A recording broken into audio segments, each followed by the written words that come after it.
When I think of Dadiji, an image of unlimited love, lightness, and inner joy comes in front of me.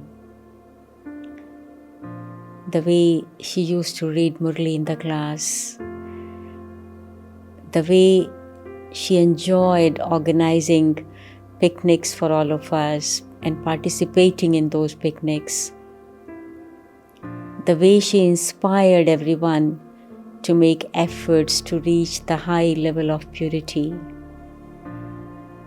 the way she welcomed everyone, whether coming from this part of the world or that part.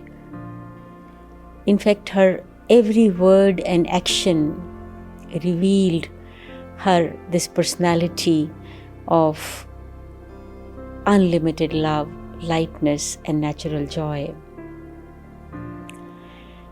I recall that time when Dadiji used to come to the hall almost at the end of the morning class because of her health reasons, holding a rose flower in her hand and waving at the gathering of thousands. She slowly moved towards the periphery of the stage. She did not speak, but her eyes were full of divine love. She opened her arms as if to embrace everyone sitting in the gathering. And Dadi's pure, divine, and selfless love reached up to the last person sitting in the corner of the hall. Everyone's eyes became moist with love. Such was Dadi's love for every individual. And Dadi was a leader in true sense of the word. She never ordered. She inspired everyone by her own example. She took interest in every small or big activity of the organization. She was interested in the life of every member of the organization. I am now going to talk about that time. It was in early 80s when Om Shanti Bhavan was being built. It was a matter of great joy for everyone that this building, this Bhavan, will be built with a big hall of 3,000 capacity. So many BK brothers were participating in the construction of this beautiful building. They were helping physically also a lot. And one day what happened was as follows. It was the month of January, cold winter night, and a small dynamite was used to explode the very hard hill, as a result of which the whole road between Panda Bhavan and Om Shanti Bhavan was covered with big stones, and that road had to be cleared by morning, and all these stones were to be used for the construction of the Bhavan, for the construction of the building. So brothers had been working since morning and they were very tired, and now they had to remove all these stones from the road. So Dadi saw this from the window of her room. She could understand the situation instantly. She put on her cardigan, covered her head with a shawl, and came out. With that same pretty smile, she said to brothers, "My dear brothers, let us make a chain and we will pass on these stones from one to another." So quickly that chain of brothers was made, and from Panda Bhavan till Om Shanti Bhavan. And Dadi started picking these stones, lifting these stones and passing it on to the person next to her, and one to another. That way the work started. This act of Dadiji refilled the brothers with the new energy and the new enthusiasm. This hard work changed into a game, and everything that was to be done, it was done, it finished at the right time. Dadi was really a leader who led everyone. Her credo of the life was 3 words. It was like in Hindi, Nimit, Nirman and Nirmalvani. Nimit means trusty, instrument. She was really a trustworthy instrument of God. She never considered herself to be a leader, a head of the organization. She always said that Shiv Baba, God, is Karan Karavan Har. He does everything. I am simply an instrument, nothing more than that. She was never arrogant. And this is why the second word, Nirman, humble. She was very, very humble. She met everyone, whosoever came to her, very humbly and very obedient to God's orders. And you can imagine such a huge organization, different kind of situations come, but Dadi never raised her voice. She never used harsh words, harsh tone. Even if the correction was to be given to somebody, she used very dignified words to maintain the dignity of the person. And that manner of Dadi encouraged everyone to transform themselves. So this is why I say that she was a true spiritual leader. And of course, she was called the president of the university. That when someone in the world, his words always come true, people use this expression that Goddess Saraswati resides on this one's tongue. But when I think of Dadiji, I think that not just Goddess Saraswati, but Goddess Lakshmi and Goddess Durga also resided on her tongue. Whatever Dadi said, it happened. It came true. Because it was said with a pure heart. And the pure wishes of a true heart are always fulfilled. I will give you 2 examples. It was again the 80s.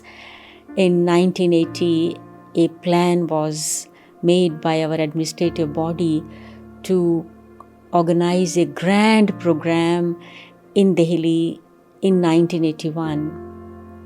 And this program was planned for 10 days. And it had to be, organized for 10 days. And this one program, actually, it was a combination of few programs. It was not one program.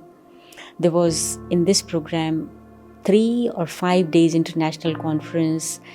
Besides that, there was a peace procession where about 15,000 BKs participated. There were 15 tableaus. And then there was a huge fair with about 20 pavilions. And just imagine, 12,000 BKs came from different parts of India and some other countries in Delhi.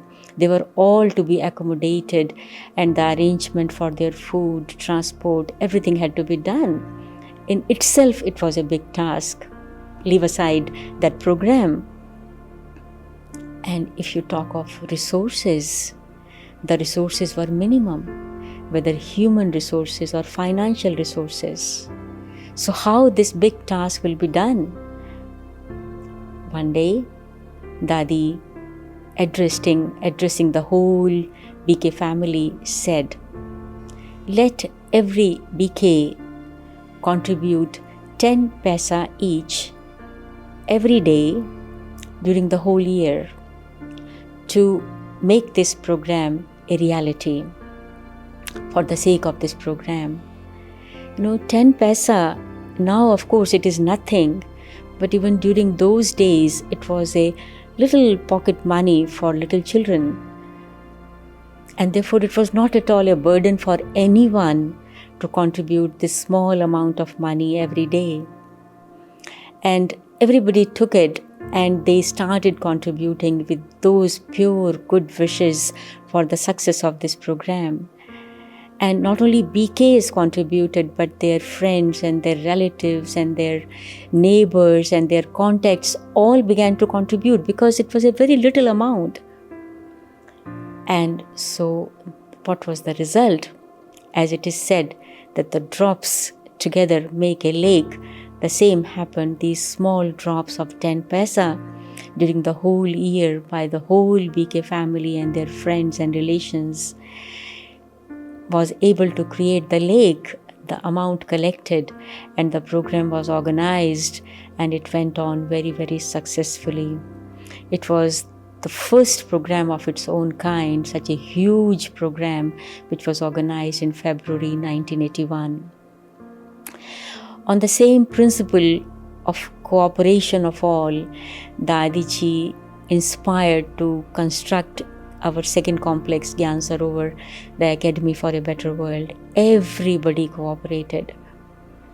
One more incident I would like to say here is that it was probably in late 90s when Dadi came in the morning class, and after the class she said that today she had a special experience in early morning hours of meditation, which we call Amrit Vela, that programs should be organized in all the big cities of India with a gathering of 100,000 and more.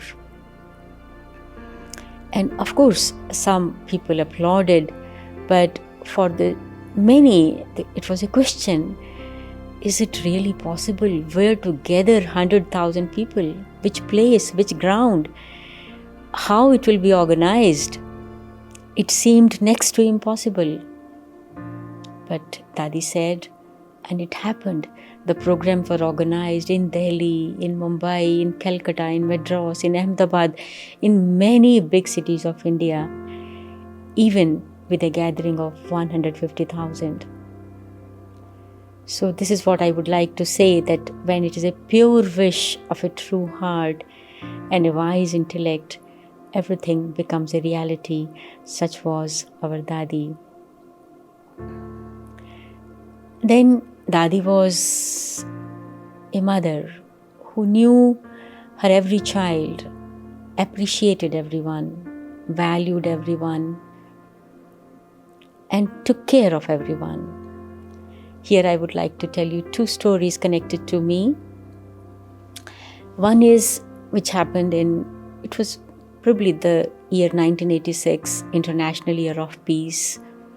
We had an international conference in Mount Abu. It was afternoon time. Dadi was sitting with few guests in the courtyard of Panda Bhavan after lunchtime, and I was passing that way. Dadi called me and introduced me to the guests. Dadi also talked about my two sisters who are taking care of centers in Mumbai. Dadi said to the guests that Dadi need not worry about these three sisters at all. They are very pure and very strong, very powerful, very stable and determined and firm. Dadi trusts them fully.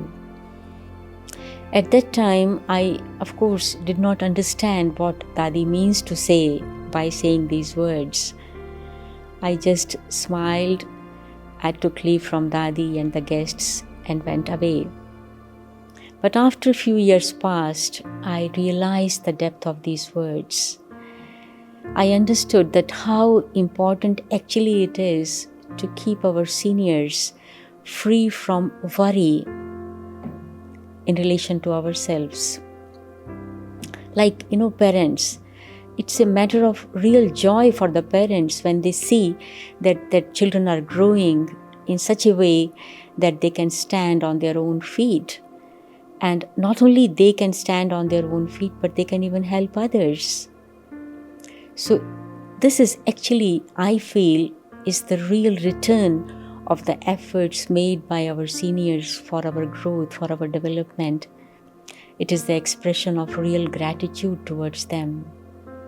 And in return, at the subtle level, you feel on yourself the shower of blessings. Another incident which I would like to relate is connected to Russia. Our activities began in Russia in 1989, and Dadiji visited Russia in 1992. Dadi's visit was for 10 days. When her visit finished and she had to go back to India, we were going to airport to see her off. So on the way, she asked me, Sudha, where would you like to live? In Delhi or in Russia? Dadi knew me from my childhood. Probably she thought that maybe it is difficult for me to stay here. I don't know what she thought, but she asked me this question. And I looked at Dadiji and said, Dadiji, for me, it does not matter at all. Purpose of my life is to serve. Where? How does it matter? Here or there? Then Dadi looked at me, patted at my back and looked at me with such a loving drishti full of good wishes and blessings. So, Dadi, on one hand, she expressed her care and love. On the other hand, she was happy to see that, there is no limitation, that I don't keep any limits here or there. No, wherever. So I would like to say at the end that Dadi was really a jewel. Her name, Prakash Mani, the jewel of light, tells about her personality. She was a real jewel of light, whose light of love and joy and peace and purity and happiness goes on spreading till today, far and wide, reaches every heart, and it will continue to do so, its service at the subtle level in the coming years too.